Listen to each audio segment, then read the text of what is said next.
The people of Texas would love to see Nancy Pelosi not be the Speaker of the House anymore because as much as, if I were to call Nancy Pelosi's office or to write her an email, she would say, well, what's your zip code? And are you from the district? Oh, you're not from the district. We can't talk to you. Well, you know what? When you're the Speaker of the House, you have a lot of control over my representation from Texas, just as you do from San Francisco. So a lot of people are going to hear your name now and go to your website, johndennis2010.com, and they're going to start to take notice of you. Some of them might even donate to your campaign.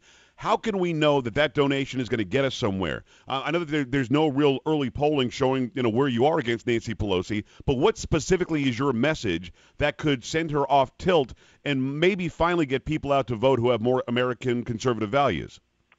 The country is failing, and she's been at the helm for the last 4 years and been in Congress for 23 years and has done nothing to stop the direction. Yeah.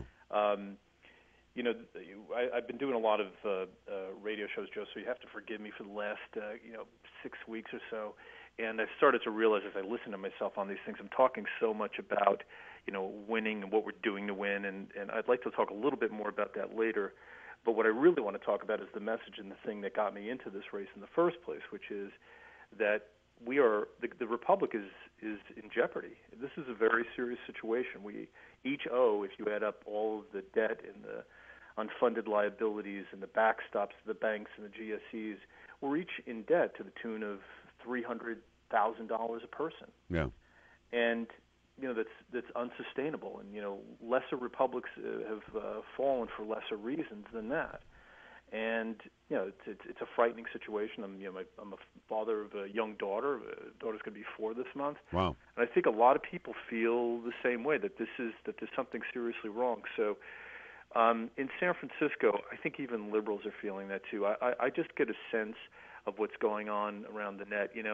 There was an article written by a blogger, I think out of Texas recently, this week, where he thought that maybe that our campaign was having an effect on Nancy Pelosi because she was trying to reach out, awkwardly as it was, to the Tea Party movement and the Sunday shows this past weekend. Yeah.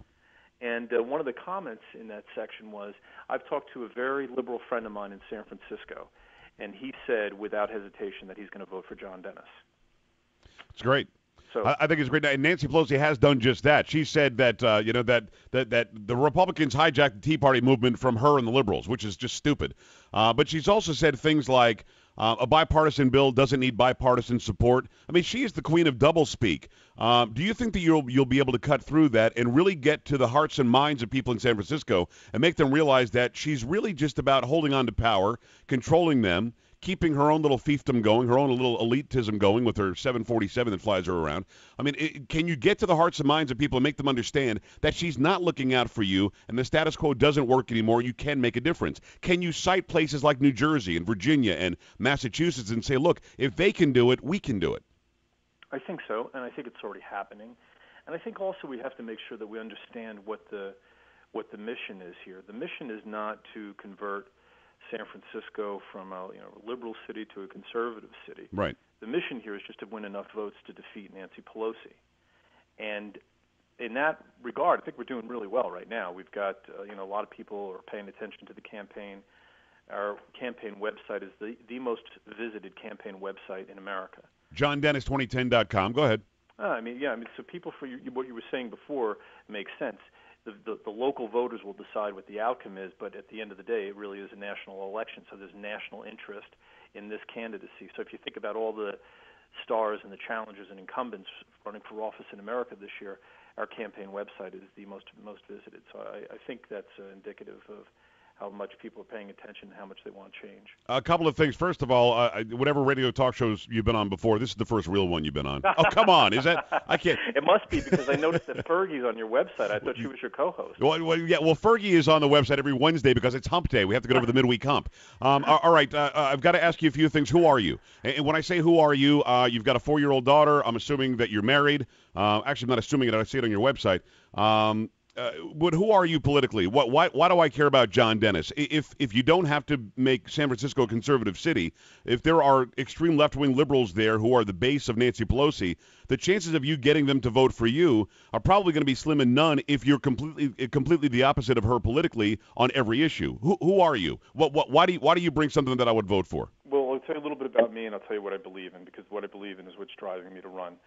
I grew up in Jersey City. I'm the son of a longshoreman. My mother was a city hall clerk. I grew up in a housing project. Went to local Catholic schools. Got a small scholarship to a Jesuit prep school. Went to a Jesuit university, where I met my partners, with whom I co-founded a company that's now known as Human Scale. It's primarily known for office seating. It does ergonomic products. It's perennially named one of the top 10 design firms in the world, and it's about a $200 million privately held company. Great. I've been a real estate investor for the last 10 years and got involved in politics a few years ago when I was disappointed, not just with the country, but really with my own party, for missing the opportunity to really reduce the size of government when we had control of the federal government. I think that 95% of what we're going through right now is because the federal government has stepped beyond its original mandate as defined by the Constitution. So, in other words, if we had followed the Constitution, we wouldn't be in the mess that we're in today. Agreed. And so I think that what we need to do is start making our way back towards respecting the Constitution and putting the government within the confines of it. My positions are more libertarian conservative, and I think that's what gives me an edge, and which is what's made me so attractive to people in different parts of the political spectrum, because with those positions I can find things in common with people I don't have a lot in common with. I can find some common ground, and so far so good. It's worked, and I think it's going to continue to work throughout the year. I've got about a minute and a half, maybe 2 minutes. I want to throw some quick hits at you. Sure. When it comes to the health care bill, when it comes to the health care process or the reform process, are you for or against the public option? And never the public option. For or against our taxpayer dollars ever in any instance paying for abortion? Never.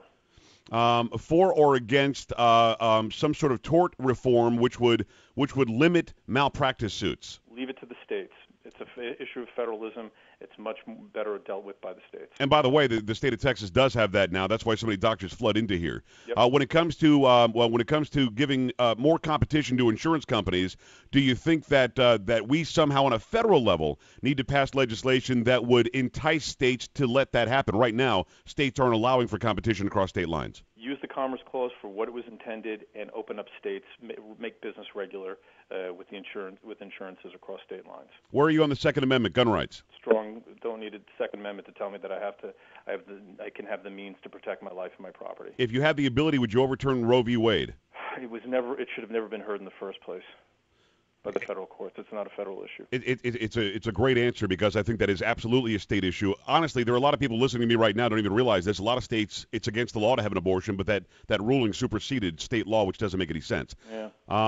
When it comes to getting into Congress, and how do you not lose your place? And maybe this is more of a philosophical thing. If you were to win, and I hope you do, how do you get to Washington, D.C. and not forget the district? Because I believe that almost everybody who goes there, the vast majority who go there, forget their district, and they get stuck in the Beltway and think that's real. And what I mean is, like President Barack Obama saying, screw it, I'm not going to get off my health care plan. I don't care what you people think, back home. And I think many liberals and many Democrats are doing the same thing.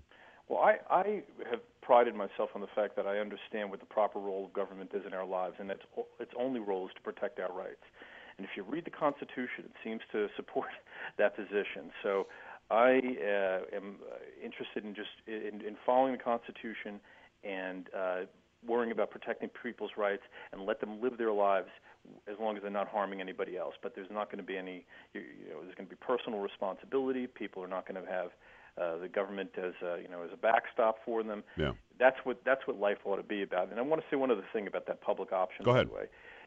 Look at what the government has run. They've run Amtrak, it's bankrupt. They run the post office, it's bankrupt. They run Social Security, bankrupt. Medicare, bankrupt. Medicaid, bankrupt. Why, in the name of anything, would we want to give them the reins of another health insurance company? It makes no sense whatsoever.